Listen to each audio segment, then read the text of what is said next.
નમસ્કાર દર્શક મિત્રો, વડોદરા ફરતે ન્યૂઝ ચેનલમાં આપનું હાર્દિક સ્વાગત છે। ટીમ સહાય ટ્રસ્ટ દ્વારા વડોદરા શહેરમાં અનાજની કીટનું વિતરણ કરવામાં આવ્યું, જેમાં MGVCLના MD પણ હાજર રહ્યા।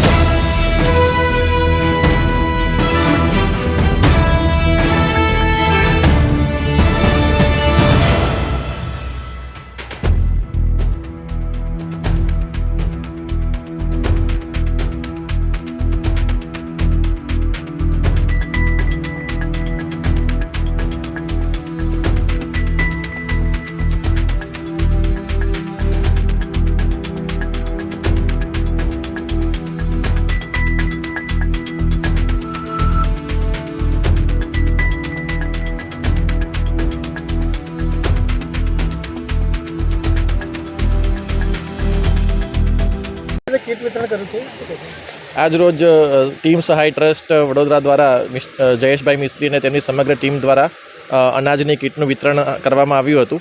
એમાં મને આમંત્રણ આપવામાં આવ્યું હતું। આમ તો છેલ્લા 1 વર્ષથી જ્યારથી વડોદરામાં અહીંયા MGVCL તરીકે ફરજ બજાવું છું ત્યારે મારો સંપર્ક જયેશભાઈ સાથે થયો હતો અને આવી ઘણી બધી સેવાકીય પ્રવૃત્તિઓ તેઓ કરી રહ્યા છે અને જ્યારે પણ આવું કોઈ સેવાકીય પ્રવૃત્તિ એ લોકો હાથ ધરતા હોય ત્યારે મને ખાસ આમંત્રણ આપે છે અને મારે પણ જ્યારે શિડ્યુલમાં ટાઈમ હોય તો હું ચોક્કસ આ પ્રકારની સેવાકીય પ્રવૃત્તિમાં એમનો ઉત્સાહ વધે તે માટે જનરલી આવતો હોઉં છું અને ખૂબ જ સારું કામ એ લોકો કરી રહ્યા છે અને ભવિષ્યમાં પણ આ પ્રકારનું કામ ચાલુ રાખે તેવી મારી અંતરથી લાગણી છે અને ફરીથી હું સમગ્ર ટીમને ખૂબ ખૂબ શુભેચ્છા આપું છું।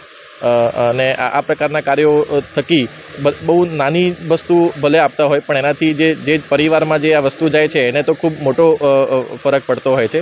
એટલે હું ફરીથી ખૂબ ખૂબ અભિનંદન પણ આપું છું અને આ પ્રકારની સેવાકીય પ્રવૃત્તિઓ આગળ પણ ચાલુ રહે તેવી શુભેચ્છા આપું છું। જેને પૂર પછી જે પરિસ્થિતિ ઊભી થઈ છે તે લોકોની સહાયતા માટે ટીમ સહાયના મુખ્ય ટ્રસ્ટી એવા જયેશભાઈ અને એની સમગ્ર ટીમ લગભગ મહિના 1.5 મહિનાથી સર્વે કરીને એની લિસ્ટ બનાવીને જે બહેનોને ખરેખર જે ઘરમાં પરિસ્થિતિ બરાબર નથી એ લોકોનો સર્વે કરીને અને એને અનાજની કીટનું વિતરણ કરવામાં આવ્યું છે। આમ ટીમ સહાય અલગ અલગ સેવાકીય પ્રવૃત્તિઓ કરતા જ હોય છે।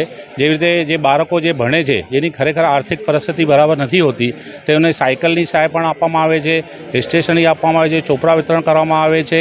એવી રીતે અલગ અલગ પ્રવૃત્તિઓ કરતા આવ્યા છે। એ ટીમ સહાય જે છે ઘણા વર્ષોથી આવી પ્રવૃત્તિમાં જોડાયેલી છે અને અમને અહીંયા બોલાવીને જે માન સન્માન આપ્યો છે તે બદલ અમે ટીમ સહાય અને એના ટ્રસ્ટીને ખૂબ ખૂબ આભારી છે અને અમે એમને ખૂબ ખૂબ અભિનંદન આપીએ છીએ કે આવા કામો એ કરતા રહે અને જે CSR ફંડ થ્રુ આ કાર્યક્રમ કરવામાં આવ્યો છે તેવા અગ્રણીને પણ અમે અભિનંદન આપીએ છીએ જેથી આવા કાર્યક્રમ રેગ્યુલર થતા રહે અને લોકોને સહાયતા મળતી રહે।